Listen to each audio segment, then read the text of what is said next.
This is the sweet sound of success with Sue Wilhite, Profit Attraction Master. Andrew Kap holds one goal above all others through his various projects: genuine and sustainable impact. His latest offering, the last Law of Attraction book you'll ever need to read, offers readers a never-before-seen understanding of the topic that no other LOA book has ever been able to do, by going the extra mile of finally addressing why people who get excited about trying it still can't manage to get in the habit of using these methods for just 5 minutes a day. The book has enjoyed continued success, including hundreds of 5-star rave reviews, #1 bestseller categories, and a growing YouTube channel devoted to it. Welcome, Andrew Kap. I am so excited to have you on the program because I admit I haven't finished your book, but I'm loving what I got so far.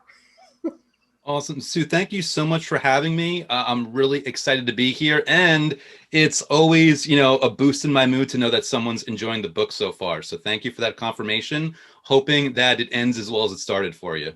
Well, so far so good. I have every confidence. In fact, I know that it's going to be really good. Awesome. Awesome. So for my viewers, and particularly my new viewers who might have stumbled upon this for the first time because the universe has placed it in their laps, the format of this show is based on Joseph Campbell's The Hero's Journey. And in fact, the subtitle of the show is The Hero's Journey for the Entrepreneur's Soul. And so the format of this is going to be some subset of Joseph Campbell's overarching formula. And the subset is: how did you begin your ordinary beginning? What was the call to action? What brought you out of that ordinariness? What were the hairy monsters that you got to play with? And I call them big hairy monsters because sometimes the hairy monsters are kind of like those in that Pixar movie, Monsters, Inc. So what big hairy monsters were you frightened of, or did you get to play with? And finally, not finally, but who were your mentors, guides, sidekicks, Gandalf's, a mentor, whoever it was that helped you along the way? And then, as I was saying to Andrew pre-interview, sometimes us entrepreneurs, when we've accepted that first dollar in exchange for giving value to somebody else, it changes us. And we undergo almost a DNA level transformation, which folks in our tribe may not get. We've suddenly become this alien being who makes money without going to a job. It could get a little confusing for the folks around us. So I'm looking forward to hearing how Andrew plays that game. So, Andrew, what was your ordinary beginning? Well, it's so funny because my ordinary beginning was that being that weird entrepreneur, even like from the beginning. But it was in the sense of I didn't really know what I was doing, and I wasn't sure. I didn't really have an understanding of what I was really trying to accomplish, other than I wanted to do something different, make an impact, have a more significant life, really. And it's so funny, as I describe these things, I even want to be careful about what I say, because my hero's journey, I can in many ways fit it all into one sentence, and then like an accordion expand it into 1 hour. So I almost want to be careful about the information I share so that it makes sense in this order. But I will say, from this ordinary sense, because I believe a lot of people fall into this track. When I discovered law of attraction, for example, I had successes and failures with it. I was I looked at the law of attraction as very inconsistent. And what I would later find out, which is probably later on in our hero's journey format, I'd later find out that I was the one that was inconsistent. But for me, my normal, or my, not really extraordinary, was being an entrepreneur already, but not sure what to do, and discovering the law of attraction among other positive mindsets and modalities, but not really understanding how to implement it in a healthy, consistent way, which fortunately I figured out since. Right. And this is what happens with a lot of folks, and not just with the law of attraction, although I admit the promise of the law of attraction has people go into black holes pretty frequently. But there's other things, people confuse strategy and tactics. And so they do tactics without knowing what the strategy is. And that really is kind of an underlying basis for the law of attraction. It's the same sort of thing. And so what was your call to action? What got you out of the black hole? Well, the thing was, I mean, I learned about law of attraction probably 2004 or something like that. And I went through a few years of, succeeding, failing, being in the middle while trying to run this business. My call to action was really, and again, I don't even know if this fits into another piece of the hero's journey, but I lost my business, my first business, and my girlfriend of 3 years all in the same week.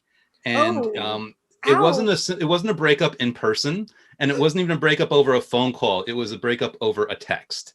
So it was Andrew. Ouch. Yes. Ouch. It was a harsh few days, and I felt like I lost what was probably like 90% of my life. And by the way, this whole breakup over text, I have a hand and a responsibility in that, because I was so scattered for those years trying to keep the business afloat. I did not give the relationship the energy that it needed in order to have it a better ending. I mean, we each have a bit to blame, but the bottom line is, however much of responsibility I had in that, bottom line, it was not a fun experience. So my call to action was really looking at this this explosion, this ground zero that was my new life, depressed and clueless, saying, what do I do here? And I guess the call to action for me was this realization, this kind of hint and an echo of a memory, like, well, when I do law of attraction, I stick to it. It does work. And I am really down and depressed. So I kind of got stubborn and indignant, and I told myself, I don't care what happens, when it happens, why it happens, how, I don't care any of that. I am going to actually do this. I'm going to go all in with this time. And when I say all in, I don't mean all day, every day, because I understood enough about myself to know that I would burn out and end up nowhere again. Right. But I was upset enough. I was pissed off enough. I was depressed and motivated enough that I can do 5 or 10 minutes a day of gratitude or visualization exercises. So that was my call to action, that inspiration of, let me finally do this and not stop doing it when it's starting to work, since I kept doing that beforehand. Yes, exactly. You see the results. And so it's like people exercising. They go to the gym, they do a little bit. Let's see how many people, well, it's not a normal year, but in a normal year about this time, the gym memberships, the gym attendance, yes. They've done it for a little bit. They're feeling a little bit better. Everything is good. Oh, I could skip it today. I could skip it tomorrow. I could skip it for a week. Yes. And just a quick sidebar. I mean, there's plenty of hairy monsters to talk about, but in case people are wondering why this happens all the time, it's because of what I define as the ego. We've got our conscious mind and our subconscious mind, and right in the middle, we've got the ego, which is stronger than your conscious mind. And the ego, as I define it, is that part of your mind that's only interested in you being alive. Yes. And where you're at right now, money problems, relationship problems, even health problems, the ego knows, well, you're alive, so why risk the status quo? Because someone out there might want to be rich and famous, but for all the ego knows, getting famous will lead to stalkers, which is a threat to your survival. Getting rich, you'll have in-laws coming after your money, threat to your survival. The ego loves you, but it doesn't care about your satisfaction or fulfillment or comfort, which is why, like you said, you want to work out, but you talk yourself out of it, which is why I went through all those years of it starting to work and then talking myself out of it. It was the ego trying to protect me in a misguided way. Right. And the ego also doesn't care about anybody else in your tribe. Correct. At all. Not at all. Without a doubt. Period. It doesn't care that your health or lack of it might impact somebody else, or your your income flow, your abundance might impact somebody besides you. Right. It could care less. Yeah. Because your survival is your survival. Their survival is not part of the ego's equation. It's not going to mess with that. Don't even. Yeah, exactly. So I guess we are on to big hairy monsters. Mm. Were there any others besides that, the biggest, hairiest one of all, which is kind of invisible Yeah, to and most that's the people, right? thing. The hairy monsters are and at least when you're on a journey of self-discovery and self-improvement, the hairy monsters are the offshoot of this thing. They're Mm-hmm. the fears and the doubts and the insecurities that find their way to the forefront of your conscious mind without you realizing it, that it's a protective mechanism. That's why it's so difficult to defeat, because you think you're doing this to yourself, but it's really just a really strong part of your identity that's trying to protect you. The hairy monster is also your lack of awareness of this, because if you don't realize that this is the reason, or if you're in judgment of the ego, which is really, again, it loves you just in a misguided way, these are all things that are holding you back. So to me, these are the hairy monsters. I mean, uncertainty in business, that is a hairy monster, but where I was at this point, the business was already gone. So Right. that could have been a hairy monster, but didn't even exist yet for me to worry about it. Instead, it was just that doubt in myself and in my situation that, again, I got so stubborn and indignant, I cast that to the side and then went all in, knowing that, like, I don't care what happens, I'm just doing this. Right. Right. Cool. And really, folks, take that in. It's been said many times, and I'm going to say this with loving kindness. You are your own worst enemy. And personal development and self-discovery is the best thing you can do for yourself, for your tribe, for the globe. And getting clear on that is huge, and it gives you the tools to be able to do the things like work the law of attraction in your favor, right? Yes. And the best part is, Sue, because I could not agree more that you can be your own worst enemy, but you're also simultaneously your own best friend when you let yourself be. That's the beauty of Exactly. it. There's a duality there, and therefore there's an opportunity and an advantage and a benefit there as well. Exactly. Exactly. So you worked the law of attraction. Was there any teachers or guides, or what got you? Who got you going? Because nobody does this by themselves. Yeah, so this is the interesting thing, and it's funny because I am so on board with the hero's journey, and there's a linear organization in terms of understanding that path. But my mentors and my guides didn't come into play in that moment. They were before then, because they were just me back in the day searching and learning about the law of attraction and reading loads of books and watching loads of videos and going through loads of programs. I guess the only mentor in that moment was my own creativity and innovation, taking techniques that I'd learned in the past and tweaking them to work my personality, to make them that I enjoy them so much every single day that I don't miss a day, that I look forward to them, that they become a choice rather than a chore. So my mentors did exist, but it wasn't in this linear way. It's like I'd already gotten enough from them beforehand, whether it was a law of attraction author or even just a friend guiding me in some way, shape, or form. And I took that in with me to that point in time, when really it was just me. It was me and my motivation and my desire to improve my life. So your allies and guides and mentors were really part of your foundation Yes. that you were able to bring forward. So yeah, it may not have been. And really, I mean, I put it in this arc here because there really isn't any good place to stick them. Mm-hmm. Because allies and guides and mentors, as you said, they come along when they come along. Yes. Sometimes they come when you're in the deepest, darkest black hole that you can possibly imagine, and there's no light coming in at all. And somebody comes and reaches down a hand and goes, come on up. Or Yes. sometimes, like in your case, it's something that you've already read, the classes you've already done, that you can look back and go, oh, that. Right. Let's Yes. bring that in. I've already experienced, now it makes sense, right? Yes. Where it may Yes. not have made sense in the moment, or it may not have had the impact. Yeah. There was another word there that I was trying to get at, that it wouldn't have, it seeded, but it wouldn't have blossomed. Yes, the significance of it wasn't ready until that moment. And I Yes. bring that up because I imagine there are people, again, because I'm so on board with the hero's journey, sometimes they might mistakenly look around and not have a mentor and think that they're left out in the cold, like, oh my God, I'm not look. No, you might have already had a mentor, and you also might have a mentor on the way for the later other step, but you always got access to mentorship in some way, shape, or form.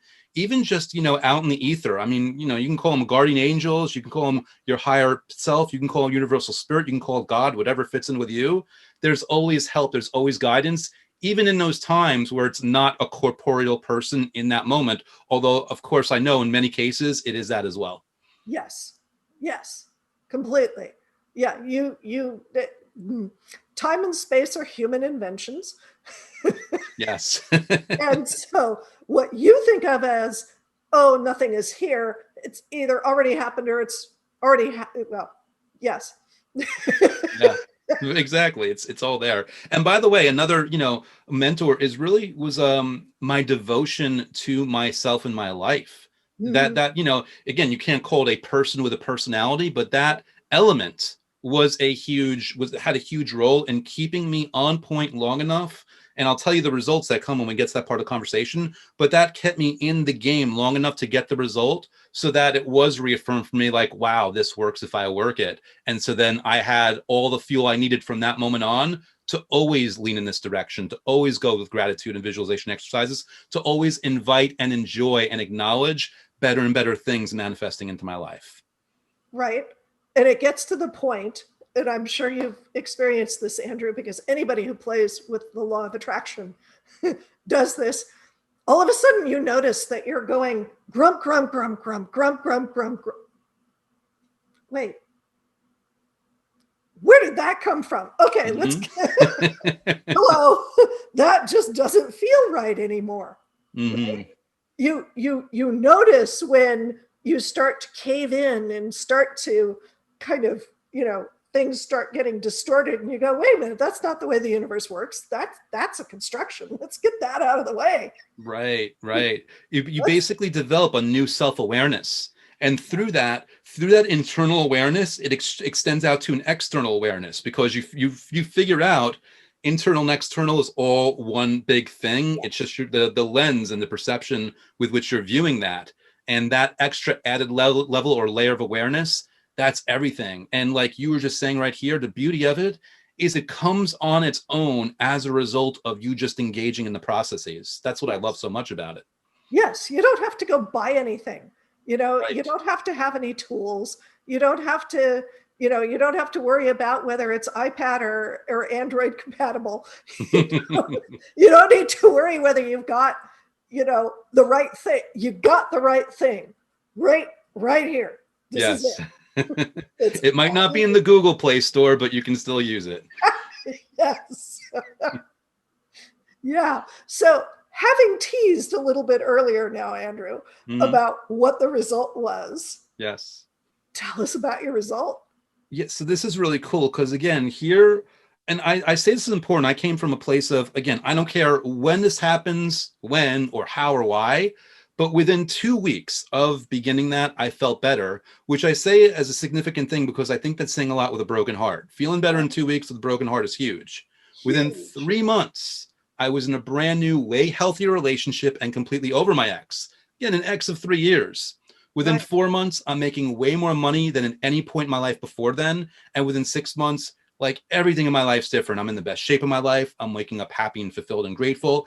Everything is running on all cylinders. And there were all these wonderful things that happened in that time span. There was like a 7 week period where I lost 25 pounds without trying. It happened. It just And again, I mean, obviously I took action. I took inspired action. But the thing is, this was all geared and guided through this method or this routine of just 5 or 10 minutes a day, going through gratitude methods or visualization or whatever it might be. And it was like kind of like a movie or like a storybook. And I wouldn't have believed it unless I actually went through it. But once I went through it, I couldn't go back. I couldn't discount this, right. whether it's the law of attraction or the universe or a figment of my imagination or who knows what. these results happened, and I couldn't argue with them. Right, right, exactly. You know, that's the fun thing about the law of attraction is people are, oh, it doesn't work. Well, what have you done lately? Yes. Well, and also real quick about that, a lot of people do the methods to get their result. And someone would say, well, duh, of course, that's what these books say. But there's kind of like a hidden piece. When you're doing a method like gratitude in order to get the result, you're actually reinforcing the awareness of the lack of the result without realizing that you're doing it. But if you do the method for the sake of enjoying the method, then you're sending out the right energy. Then you're in the zone of receiving an abundance. Then you're not thinking about trying to force it and you're not in the lack, and then it comes. It's a very fine line and a high wire act that people don't realize which side they're walking on. Right, right. And it's huge. I mean, you know, the result on either side of that fine wire is literally night and day. Yes. Because Yes. the longer that you're reinforcing that you don't have something, the more you don't. Yeah. Well, guess what? You're right either way. You're If right you either think you have way. it, you're right. You think you don't have it, you're not. You're right. It's like no matter what, it's Right. going to come. And then the real challenge then really just becomes, what zone are you putting your awareness in? Where are you pointing your gratitude? Where are you pointing your relief? And where are you allowing resistance? When you answer those questions and address those things, all the other pieces take care of themselves for you. And the really cool thing is, at least from my perspective, I like not knowing how to possibly make something happen, because when I don't know how to possibly make it work, I can let go of how it's going to do it. I don't have to quarterback the whole thing. And then I leave the universe the freedom to, in concert with my inspire action, bring that thing to me. Give me the cues, give me the coincidences, give me the chance meetings, give me the opportunities that I then act on. It makes it so much easier that I don't have to think of the whole thing myself. What was that word that you used? Which part? I thought I heard you use this imaginary word called coincidence. Ah, yeah, or what my friend used to call coinkydinks. Coincidence. Yes. Synchronicity. Yes, it's seemingly coincidences, right? They seem Seemingly, like it, but it's they're really not. it's it's by design. It's a formula and it works. Yes. Yes. And it's really amazing. I mean, Hmm. Yeah, uh, and it has to be experienced to really be understood. yes. Yes. It's one of those things that you just can't describe when synchronicities happen consistently. Hmm. Just it just It just happens. is. It's like, oh, I need this. Boom. There it is. You know? Yeah. It's Oh, I kind of didn't like even being in know I needed love. that. Like, you can't describe being in love unless you're actually in love. It really is the same Right. thing. I mean, it's a different type of experience, but it's the same thing in the sense that no one can really describe what that means. They can do their best. They can be creative. They can be colorful. They can give you some kind of vivid image through their words, but they can't actually get you there. You've got to be there from your own perspective. Yes. Yes. And poets and musicians and screenwriters and novel writers and nonfiction writers have tried this as long as we've had human communication. Hmm. Yeah. So, what was it like coming home? How was this shift that you've made and consistently held like for other people who may not have gotten it yet? So the best way I can describe it is, I'm not going to pretend that life has been perfect, but I can tell you that there's this added layer of certainty and confidence and ease with which I do everything, even on bad days. Mm-hmm. Even when like the other day, I was under a lot of stress because someone I hired to do something, they completely flaked, and I kind of, in the back of my mind, I was worried they would. And there was no way again that I can figure out how to talk them into it because I was too angry anyway. So Right. I said, listen, universe, higher self. What do I do here? Universe, higher self. I still to this day don't know what to call you, but whoever you are, I'm turning this over to you. The fact that I was able to get myself to the place of turning it over in a way, that is the thing that I have gained from this. And, PS, a day later, it resolved itself. I don't know how, but it did. And I'm not saying that happens every single time, but it happens a hell of a lot more than not. And that's the point. The point is, I'm not even relying on perfection. I'm enjoying ease Yeah. with or without the perfection, whether it's there or not.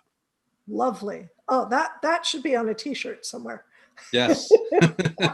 New thing to put on my YouTube channel. I'll start selling t-shirts. Yes. It'll be great.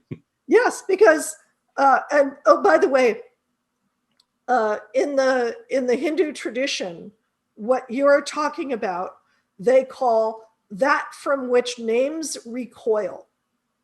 That's interesting. And that's so appropriate. Right? You can't put a name to it. You can't.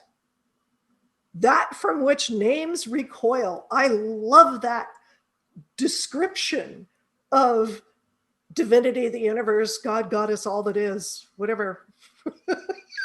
I love that You can't, because it's limitless. To put something into words is yeah, to put it into our meaning, which is to yeah, impose a limitation on it. yes, yes, I yes. love that. And I love the word from which names recoil. Yeah, it's like not even No, not even okay, try to touch. It's like no, thank you. You go ahead and be your divine, unlimited self. I'm gonna go over here. I'm gonna wait over here if you need me. But you just go and be divine and be unlimited. Thank you. yes. Yeah. So given this, I'll go back to the question: how do other people react to this? Oh, how do other people react? Well, it depends on who the person is, because this isn't, I mean, besides me putting a book out and selling a book and start doing YouTube videos, this isn't something that I bring into daily conversations unless somebody asks me about it. So the only way people react is if they respond to a social media post or something. And I did used to have certain people into my life who I think would be in fear of this, in judgment of this and this type of thing. I don't care. I just like, my attitude, and I hope this, I would encourage other people to take this attitude. As long as you are not intentionally hurting somebody else, you should never be ashamed for wanting anything. So my attitude is I'm not intentionally trying to hurt someone or make them feel threatened by having a full life. If there's someone I know and they're very jaded or whatever, and they can't deal with them, like, listen, you go be there and I'll be here and it's cool. So there are a lot of people that are super supportive. The emails I get for people reading the book oftentimes are wonderfully humbling in what they get. So all the new people I'm meeting are really on board with this, but it's a mix. But the cool thing about it is for the people that aren't on board, that's fine. And I think it's really important people to understand that you're never going to make all the people happy all the time. And there might be a certain requirement where when you're growing as a person, if even temporarily, you might have to let certain parts of your life go so that they can come back, but maybe in a more integrated fashion when you're a little bit more assured and rooted in who you are in this new expanded self. Because the last thing you want to do is keep yourself down in a misguided attempt to hold on to something that isn't really going to support you anyway. Right? Oh my goodness. Thank you for saying that, because that is a huge problem for so many people. And I've heard it being passed down in families. Yes. Where somebody will say, "Oh, don't get that A," or don't try out for the team and make a record because somebody else is going to be unhappy. Mm-hmm. Why would Don't you worry not about that. fast? Well, I'll tell everyone right now listening a secret. And they're gonna want to know the secret. It's really important. That person is gonna be unhappy anyway. Someone else is going to disappoint. If they're a person that's going to be unhappy with your success, then I'm guaranteeing you they are predisposed toward being unhappy in general. And you ruining your own life or holding your own life back is not going to save them from themselves. Since that isn't your job anyway, and even if it was, you can't make their life perfect. Why would you go into the destructive action of holding yourself back just to do something that's impossible anyway? Right, right. Because people are responsible for their own lives. Yes. Right. And I'm going to go back to a thought, which is kind of a bad segue, but I'm going to do it anyway. I'll go back to what you were saying about your YouTube channel and the book and all of that. I'm just going to tickle your ego a little bit and say, you are now becoming that invisible mentor to many, many people who don't realize it right now. Right? Thank you Like for, what you had in your life previously you're now giving back by showing up, having this amazing book, having the YouTube channel, getting your message across, just showing up. You are being a mentor to people who don't get it yet. And may not get it for years. I take that as a high compliment. So thank you for that compliment. I could only hope that in any way that the book or the YouTube channel serves someone, whether it's in the moment or in the future. For me, that's everything. And by the way, not even to make myself seem like this, oh, look at me, I'm so awesome, I care about everyone else. But actually, my this attitude is, I think the most selfish thing you can do in the world is be selfless, because it's a cliche, but a rising tide raises all ships. And I don't think, I've said this before, I don't think anyone wants to be a billionaire in a world that's in ruins. Because if you're a billionaire and the world around you is in ruins, you still can't go to your favorite pizzeria. You can't go on dates. You can't take your date to the zoo. You can't go see movies. You can't enjoy life. You want to raise the world up with you. So for me, I do have this attitude of service to others, but I have to admit, it's from a selfish perspective, because I know that if I do help people, it's making the world around me better, and then I get to enjoy a better world. Yes, absolutely. 100%. That is the way to go about it. Yeah. And no shame. I'm selfish about it. I've got no shame in it. And anyone that can resonate with what I teach, they get to use this to leverage for a win. And then hopefully they'll be doing the same thing. Maybe even to me. Like, it's not, I don't even see like, guidance or mentorship in only one direction. For all I know, content I give to someone might raise them up, and then they have some kind of insight to share with me that's going to raise me up. And the best part is, I don't know if that's happening, when it happens, why it happens, but I try to keep my mindset open to that. So when it happens, I can receive it and gain from it. Right. So how can people get in touch with you? What's the best way to get all of your wonderful wisdom and knowledge and impact? Thank you for asking. I have two easy links for people. The first one is lastlawofattractionbook.com, and that'll just auto forward to the Amazon listing. So if you want to get the book in Kindle or paperback or audiobook, if you don't like to actually read them, that's there for you. But if people don't want to pull their wallets out, that's cool. They can go to youtube.com/Andrew Kap, 1K, 1P. And that's all my free content. I teach new methods there. I try to throw...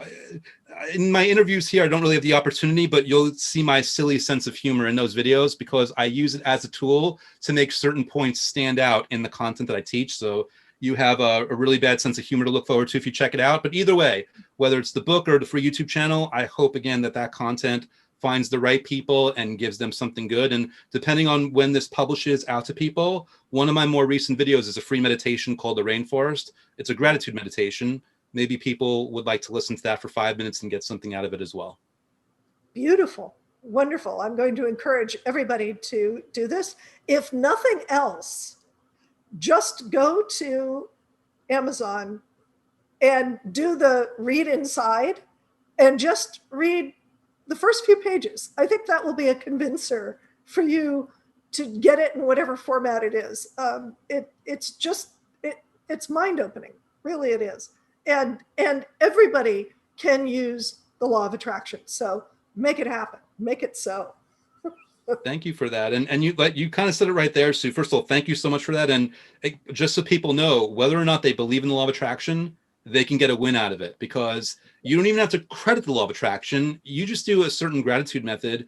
Even if nothing ever happens, even though it will, just those 5 minutes a day of engaging in gratitude is going to be positive for your health. It reduces anxiety, improves sleep, increases confidence. Studies have shown this. So law of attraction or no, result or no, just doing this stuff, it's going to be a guaranteed win. And, it's free to do whenever you want. Exactly. So thank you, Andrew, for being on my show. I really appreciate it. I love this conversation. I love talking to fellow law of attraction folks. It's so much fun. Awesome. And I want to thank my viewers for tuning in to the sweet sound of success.